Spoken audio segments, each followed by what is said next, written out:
نحمده ونصلي ونسلم على رسوله الكريم أما بعد فأعوذ بالله من الشيطان الرجيم بسم الله الرحمن الرحيم يا أيها الناس اتقوا ربكم الذي خلقكم من نفس واحدة وخلق منها زوجها وبث منهما رجالا كثيرا ونساء واتقوا الله الذي تساءلون به والأرحام إن الله كان عليكم رقيبا صدق الله مولانا العظيم اللهم صل على سيدنا ومولانا محمد وعلى آله وأصحابه وبارك وسلم۔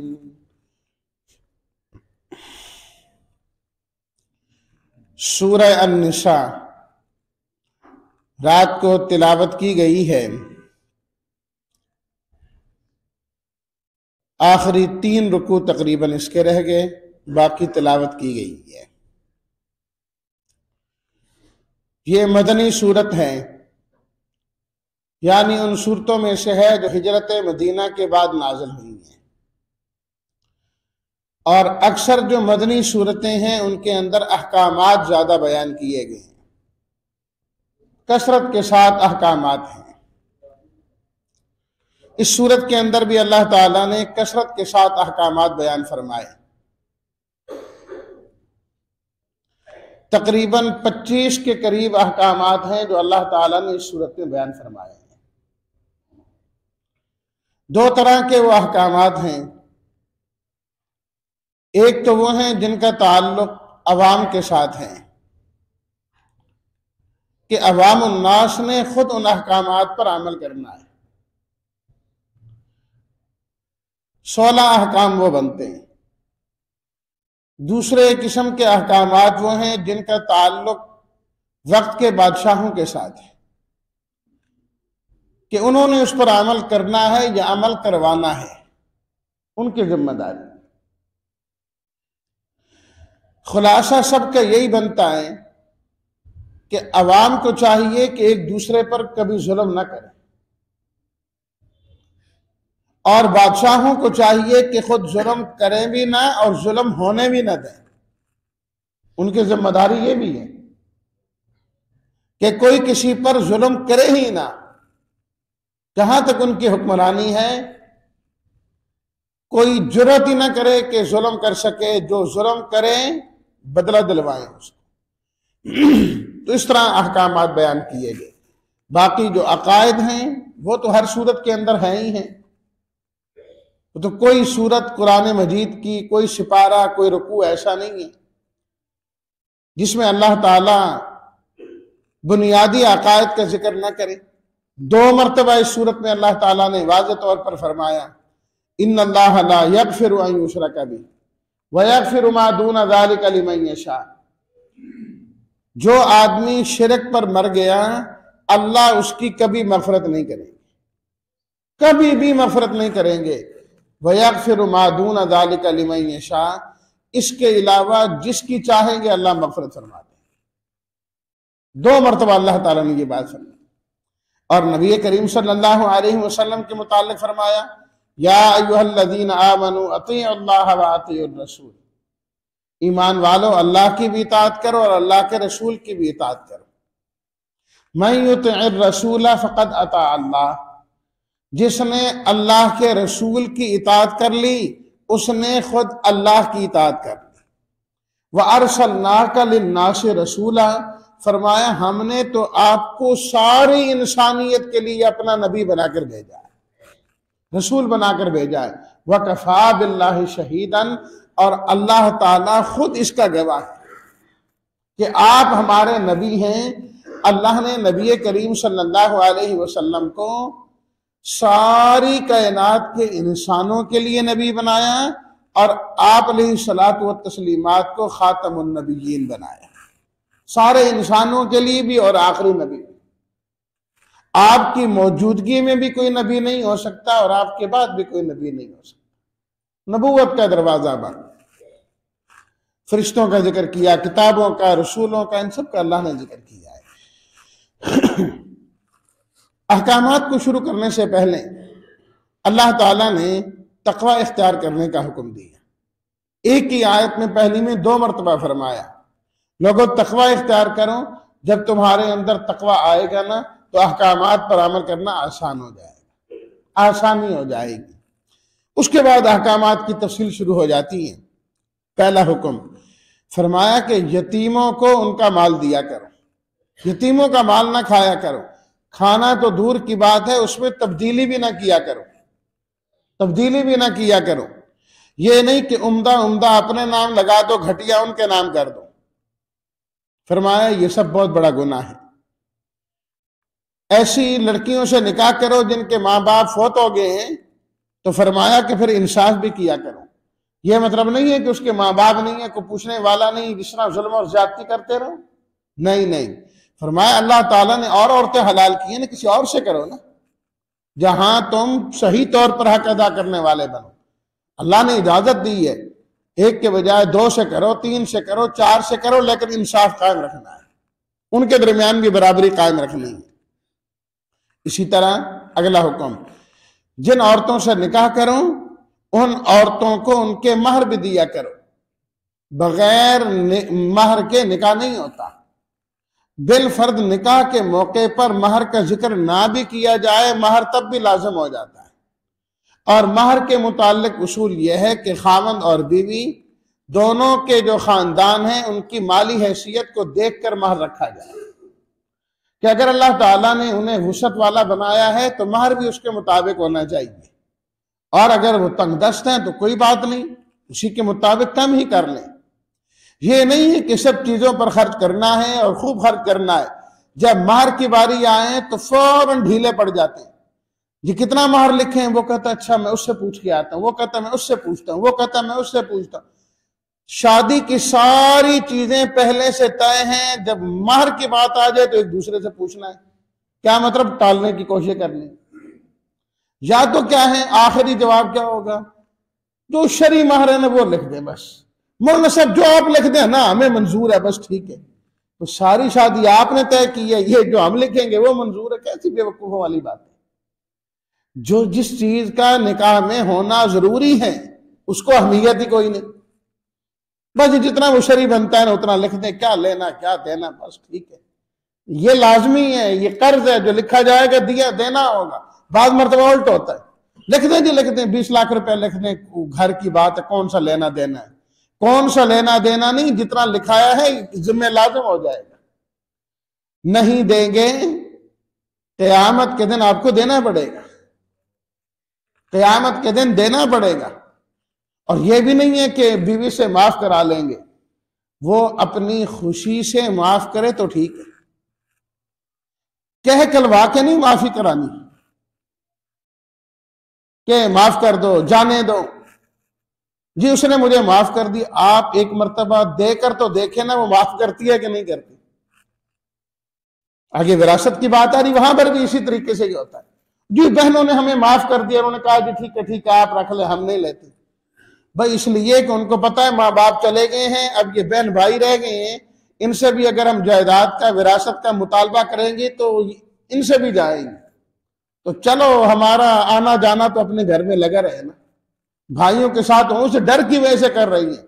انہوں نے معاف کرنا ہے تو اس کا طریقہ یہ ہے کہ آپ ان کے نام لگاؤ، ان کے ہاتھ جا کر دو پیسے ایک مرتبہ، پھر دیکھو کہ تمہیں واپس کرتی ہیں کہ نہیں کرتی.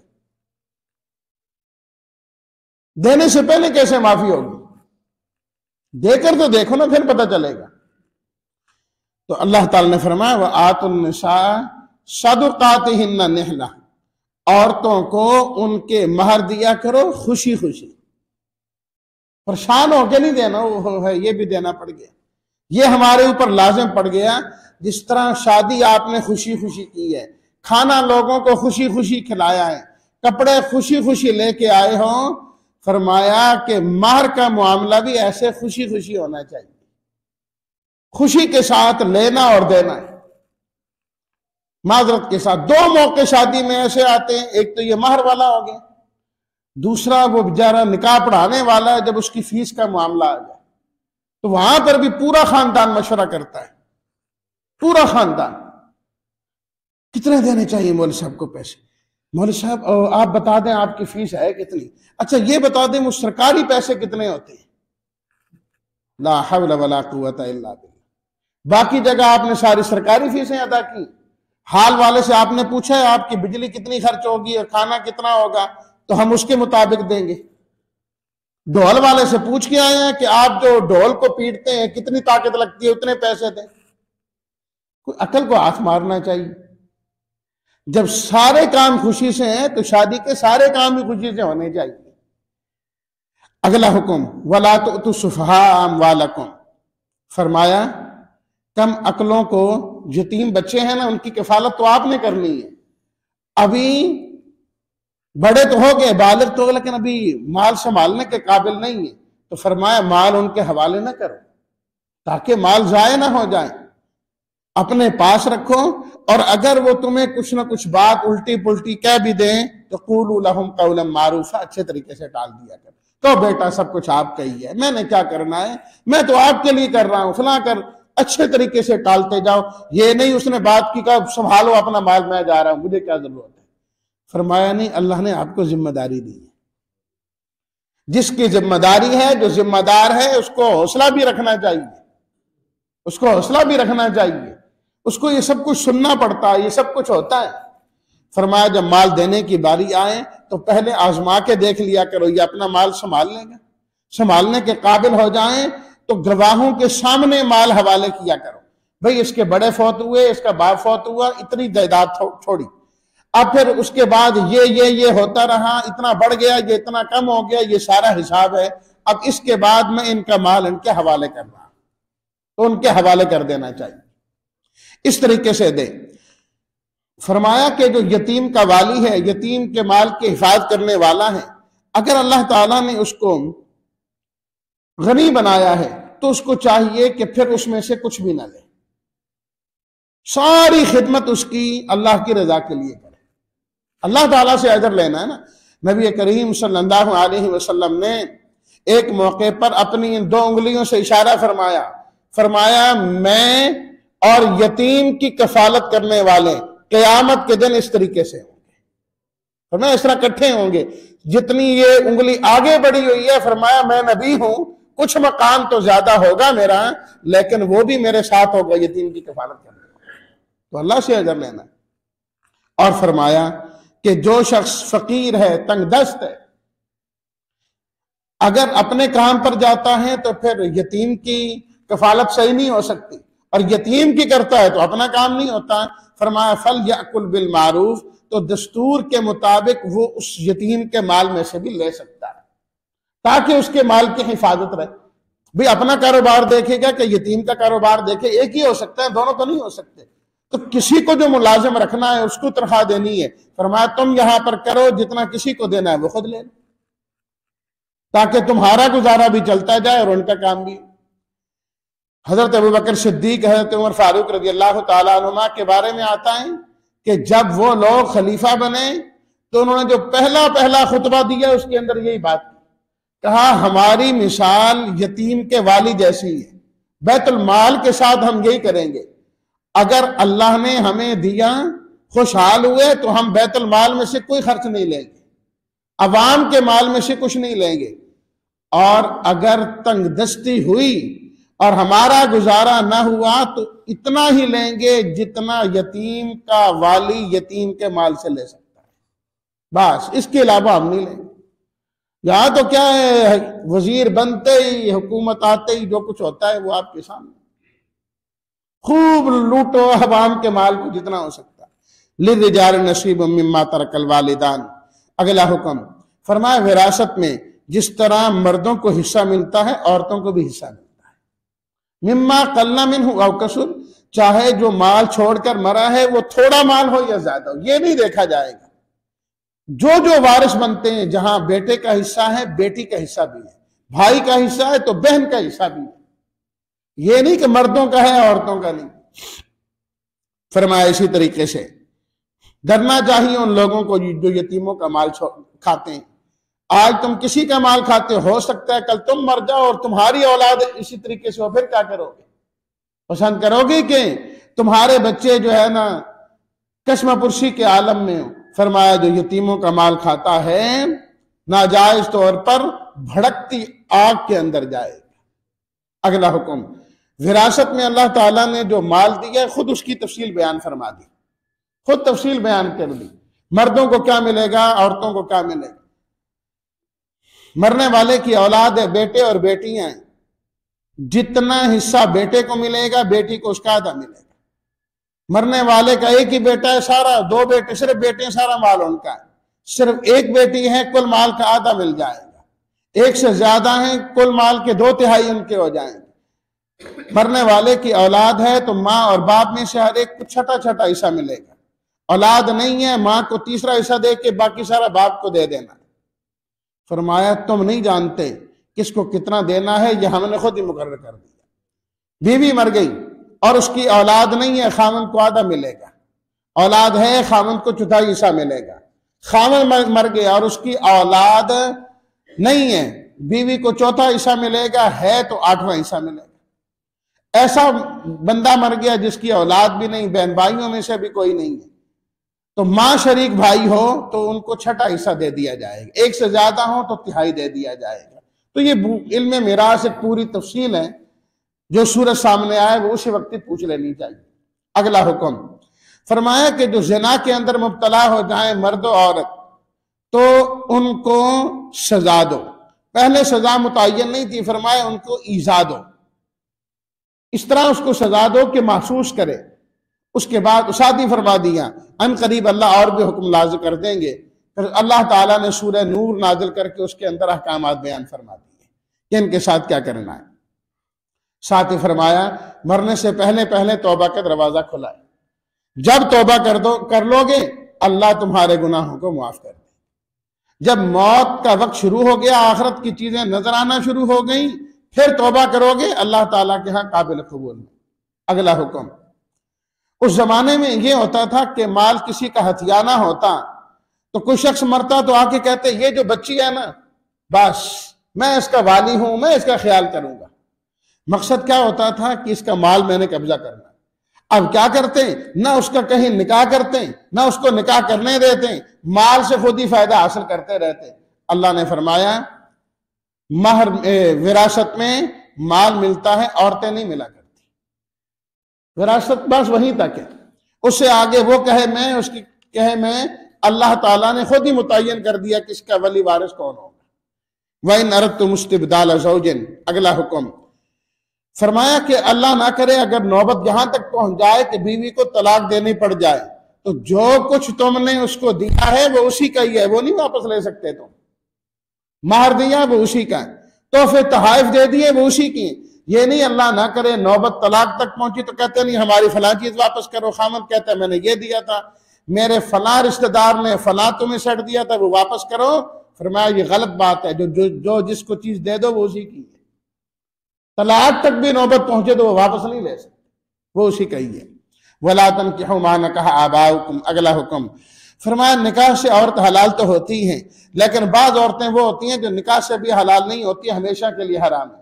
تمہارے باپ جس سے نکاح کر لیں، تمہاری مائیں، بیٹیاں، بہنیں، پھپھیاں، خالائیں، بھانجیاں، بھتیجیاں، وہ عورتیں جنہوں نے تمہیں دودھ پلایا، بہنیں جو رضائی ہیں، تمہاری ساس، تمہاری بیوی کی پہلے خامن سے جو اولاد، اور اسی طریقے سے تمہاری بہو، 2 بہنوں کو نکاح کے اندر جمع کرنا، جس کا کہیں نکاح ہو چکا ہو، ابھی نکاح موجود ہو تو وہ بھی تمہارے لیے حرام ہے، ان سے نکاح کرنا حلال نہیں ہے، یہ ہمیشہ کے لیے۔ پھر نکاح کا مقصد بیان کیا کہ نکاح کا اصل مقصد یہ ہے کہ مرد اور عورت یہ پاک دامنی کی زندگی گزارنے والے ہوں، پاک دامنی کی زندگی گزارنے والے ہوں، صرف وقتی طور پر اپنی خواہش کو پورے کرنے والے نہ ہوں۔ فرمایا یہ نکاح کے مقاصد کے خلاف ہے، نکاح کے مقاصد کے خلاف ہے۔ یا ایھا الذین آمنوا، اگلا حکم اے ایمان والوں کسی کا مال بھی باطل طریقے سے اور ناجائز طریقے سے مت کھاؤ، تجارت کرو اور اس شرعی اصولوں کے مطابق تجارت کیا کرو۔ اور درمیان میں اللہ تعالیٰ نے انتہائی حوصلہ والی آیت ذکر کی، فرمایا ایمان والوں اگر تم بڑے بڑے گناہوں سے بچتے رہو، چھوٹے چھوٹے گناہ ہم تمہارے ویسے ہی معاف کر دیں۔ اللہ ان تجتنبوا کبائر ما تنہون عنہ نکفر عنکم سیئاتکم۔ اور فرمایا شریعت کی جانب سے جس کو جو مل جائیں دوسرے کو چاہیے اس کی تمنا نہ کرے، ہو یہ مرنے والے کا بیٹا لگتا ہے، اس کو اتنا مل گیا، کاش میں ہوتا تو مجھے ملتا، فلاں ہوتا۔ فرمایا یہ غلط ہے، یہ اللہ کی تقسیم ہے، اسی پر ہی راضی رہنا چاہیے۔ مرد اور عورت کے متعلق فرمایا کہ نکاح ہو جائے تو جو حاکم ہے وہ اللہ نے مرد کو بنایا ہے، اس کی ذمہ داری ہے کہ وہ گھر کا نظام چلائے، خرچ کرنے والا بنے۔ عورت کی ذمہ داری یہ ہے کہ وہ نیک صالح بنے، فرما بردار بنے، خاون کی ناموس کی بھی حفاظت کرے اور اس کے مال کی بھی حفاظت کرے۔ فرمایا کہ جس عورت کے اندر نافرمانی آ جائے، وہ بات نہیں مانتی، سمجھانے کی کوشش کرو، بستر الگ کر دو، اللہ نہ کرے مارنے کی بھی ضرورت پڑ جائے تو اجازت ہے، اس سے بھی بات نہ بنے، پھر دونوں جانب سے خاندان کے جو بڑے آدمی ہیں وہ بیٹھ کر کوئی راہ نکالیں۔ فرمایا اصلاح کی کوشش کریں گے، اللہ ان کو اصلاح کی توفیق عطا فرماتے، ضرور کوئی نہ کوئی صورت نکل آئے۔ ساتھ ہی فرمایا ان احکامات پر عمل کرنا ہے، اصل چیز سے غافل نہیں ہونا۔ وَاعْبُدُوا اللَّهَ وَلَا تُشْرِكُوا بِهِ شَيْئًا، ہمیشہ عبادت اللہ کی کرتے رہنا، شریک نہ ٹھہرانا، ماں باپ کے ساتھ اچھا سلوک کرنا، رشتہ داروں، یتیموں، مسکینوں، پڑوسیوں کے ساتھ اچھا سلوک کرنا، مسافروں کے ساتھ، غلاموں کے ساتھ اچھا سلوک کرنا، وہ چیزیں اپنی جگہ ہیں، پھر ان احکام کی طرف تم نے جانا ہے۔ یا ایھا الذین آمنوا، اگلا حکم، ایمان والوں، نشے کی حالت میں تم نماز کے قریب نہیں جا سکتے۔ شراب کے احکامات آہستہ آہستہ نازل ہوئے، فرمایا جب تک تمہیں پتہ نہ لگے کہ تم کیا کہہ رہے ہو، کیا پڑھ رہے ہو، اس وقت تک نماز نہیں پڑھنی چاہیے۔ اس سے یہ بھی معلوم ہو گیا اصل نماز وہی ہے کہ انسان پڑھے تو انسان کو پتہ ہو سبحانک اللہم وبحمدک وتبارک اسمک وتعالی جدک ولا الہ غیرک، اس کا معنی کیا ہے، پتہ ہو کہ جو میں کہہ رہا ہوں کیا مفہوم ہے اس کا۔ فرمایا کہ وضو کر کے نماز پڑھنی ہے، پانی نہ ہو تیمم کر لیا کرو، غسل کے لیے بھی تیمم کیا جا سکتا ہے۔ پھر درمیان کے دو رکوعوں میں اللہ تعالیٰ نے اہل کتاب کی تردید بیان فرمائی، فرمایا یہ بڑے سرکش اور بے ادب قسم کے لوگ ہیں، آپ علیہ الصلوۃ والتسلیمات کی مجلس میں آ کر بے ادبی کے جملے بولا کرتے ہیں۔ فرمایا اے ایمان والو، تم وہ جملے ہی نہ بولا کرو جو جملے یہ لوگ بولا کرتے ہیں، تم اس کی جگہ متبادل اچھے جملے بولا کرو۔ اور ان کو بھی فرمایا اہل کتاب وقت ہے مان جاؤ، نہیں تو ہم تمہارے چہرے مسخ کر دیں گے اور تمہارے اوپر اسی طرح لعنتیں برسائیں گے جس طرح ہم نے ہفتے والے جو ہفتے کے دن شکار کیا کرتے تھے یہودی، ان پر لعنتیں برسائی تھیں۔ اصل وجہ یہ ہے کہ یہ لوگ ایمان والوں سے حسد کرتے ہیں، اس لیے نہیں مانتے۔ تو یہ ہیں وہ احکامات جن کا میں نے صرف فہرست ذکر کی ہے، احکام رعیہ۔ اس کے بعد وہ احکام شروع ہوتے ہیں جن کا تعلق بادشاہ وقت کے ساتھ ہے۔ ان اللہ یأمرکم ان تؤدوا الامانات، فرمایا وقت کے بادشاہ ہو، تمہاری ذمہ داری ہے کہ امانت والوں کے سپرد کرو، جس چیز کا جو اہل ہے، جس کا جو حق ہے، حق والے کو حق ملنا چاہیے۔ یا ایھا الذین آمنوا، ایمان والو تمہارا کام یہ ہے اللہ اور اس کے رسول کی اطاعت کے ساتھ ساتھ اپنے وقت کے جو حاکم ہیں جائز احکامات ان کے ضرور مانا کرو، یہ بھی تمہاری ذمہ داری میں۔ اور فرمایا اسی طرح تمہاری ذمہ داری میں یہ ہے کہ فیصلہ انصاف کا ہونا چاہیے، انصاف کا فیصلہ کرو۔ نبی کریم صلی اللہ علیہ وسلم کے زمانے میں ایک یہودی تھا اور ایک مسلمان جو بظاہر مسلمان تھا حقیقت میں منافق تھا۔ کسی بات میں جھگڑا ہوا، فیصلہ کرانے کی ضرورت پڑی، یہودی کہنے لگا جن کا تم کلمہ پڑھتے ہو ان کے پاس جاتے ہیں۔ منافق جو مسلمان بظاہر تھا اس نے کہا نہیں وہ یہودیوں کے سردار جو ہیں ادھر جاتے ہیں، کعب بن اشرف۔ لیکن وہ آگے آنا پڑا آپ علیہ الصلوۃ والتسلیمات کے پاس، آپ نے دونوں کی بات سنی اور آپ علیہ الصلوۃ والتسلیمات نے فیصلہ اس یہودی کے حق میں کر دیا۔ فرمایا یہ سچا ہے، چاہے بظاہر کلمہ یہ پڑھتا ہے لیکن سچا وہ ہے۔ جب وہاں سے وہ واپس ہوئے کہنے لگا حضرت عمر سے بھی ہوتے چلے جاتے ہیں۔ اس کے دل میں یہ تھا کہ حضرت عمر کفار کے خلاف بہت ہیں، تو یہودیوں کے خلاف ہیں تو وہ خلاف فیصلہ دیں گے۔ جب دونوں ان کے پاس گئے اور باتوں باتوں میں یہ بات بھی کھل گئی کہ ہم آپ علیہ الصلوۃ والتسلیمات سے فیصلہ کروا کے آ رہے ہیں، حضرت عمر اندر گئے، تلوار لے کر آئے اور وہ جو منافق تھا اس کی گردن اڑا دی۔ فرمایا جو اللہ کے نبی کے بعد کوئی فیصلہ کرانا چاہتا ہے نا، عمر اس کا یہی فیصلہ کرتا ہے۔ کوہرام کھڑا ہو گیا مدینے میں، جو بندہ مار دیا حضرت عمر نے، وہ بھی مسلمان، ہم تو قصاص لیں گے۔ اللہ نے قرآن مجید کا یہ پورا رکوع نازل کر دیا، فرمایا کہ یہ کہاں کے ایماندار ہیں؟ ایمان والا وہ ہوتا ہے جو نبی کریم صلی اللہ علیہ وسلم کو اپنا فیصل مانتا ہے۔ جو آپ کو فیصل نہیں مانتا، ہم اس کا ایمان ہی نہیں مانتے، وہ کوئی ایمان والا نہیں ہے۔ جو حضرت عمر نے کیا ہے بالکل ٹھیک کیا ہے۔ یا ایھا الذین آمنوا خذوا حذرکم فانفروا ثباتا، اے ایمان والو، اگلا حکم بادشاہوں کو، فرمایا تمہارے پاس اسلحہ ہونا چاہیے، تمہارے پاس سامان ہونا چاہیے جس سے تم حفاظت کیا کرو، حفاظت کیا کرو اپنی عوام کی، مظلوموں کی۔ فرمایا تمہیں وہ مظلوم نظر نہیں آتے، وہ کمزور نظر نہیں آتے جو ہر وقت دعا کرتے ہیں اے اللہ ہمیں اس بستی سے نکال جس کے رہنے والے بڑے ظالم ہیں۔ فرمایا بادشاہ وقت، تمہارے پاس قوت اور طاقت ہے، کیا تمہیں ایسے ضعیف اور کمزور نظر نہیں آتے؟ کشمیریوں کی آہیں تمہیں سنائی نہیں دیتی، فلسطینیوں کی آواز تم تک نہیں پہنچتی؟ کیا کرنا اس ایٹم بم کو، ان توپوں کو، ان اسلحوں کو جو مظلوموں کے کام نہیں آتی؟ وقت کے بادشاہوں، ان مظلوموں کی جو ہے نا حمایت کرنا، نصرت کرنا بھی تمہاری ذمہ داری میں شامل ہے۔ فرمایا منافقین کی طرح نہ بنو جو جہاد سے بھاگتے، اینما تکونوا یدرککم الموت، تم کہیں بھی ہوگے موت آ کر تمہیں دبوچ لے، ولو کنتم فی بروج مشیدہ، چاہے مضبوط قلعوں کے اندر کیوں نہ ہو۔ فقاتل فی سبیل اللہ، میرے حبیب آپ اللہ کے راستے میں قتال کیجیے، اور ایمان والوں کو بھی اس کی ترغیب دیجیے، منافقین کے خلاف بھی جہاد کیجیے۔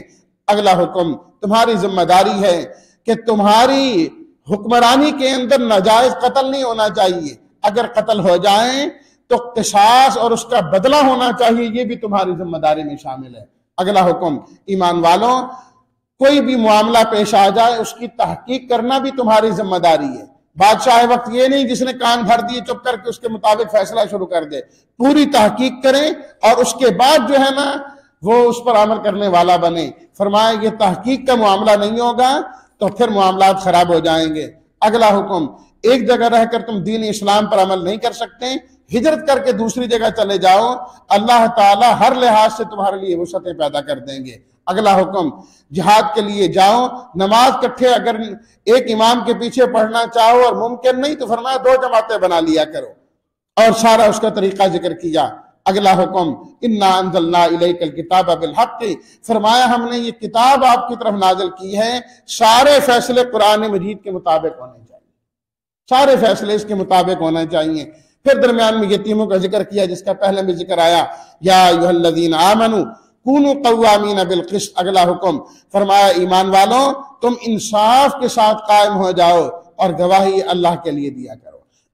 یہ نہ دیکھو گواہی تمہارے خلاف ہے، ماں باپ اور رشتہ داروں کے خلاف ہے، بس اللہ کے حکم کے مطابق دیا کرو۔ اور پھر ایمان والوں کو حکم دیا کافروں سے اس لیے دوستیاں نہ لگاؤ کہ وہ تمہاری عزت ہو جائے گی، عزتوں کا مالک صرف اور صرف اللہ ہے۔ ایمان والے بن جاؤ گے اللہ عزتیں دے گا۔ اور اس سورت کی جو آخری آیت ہے ما یفعل اللہ بعذابکم ان شکرتم وآمنتم، فرمایا اے لوگوں اگر تم شکر گزار ہو جاؤ اور تم ایمان والے بن جاؤ، اللہ تمہیں عذاب دے کر کریں گے کیا؟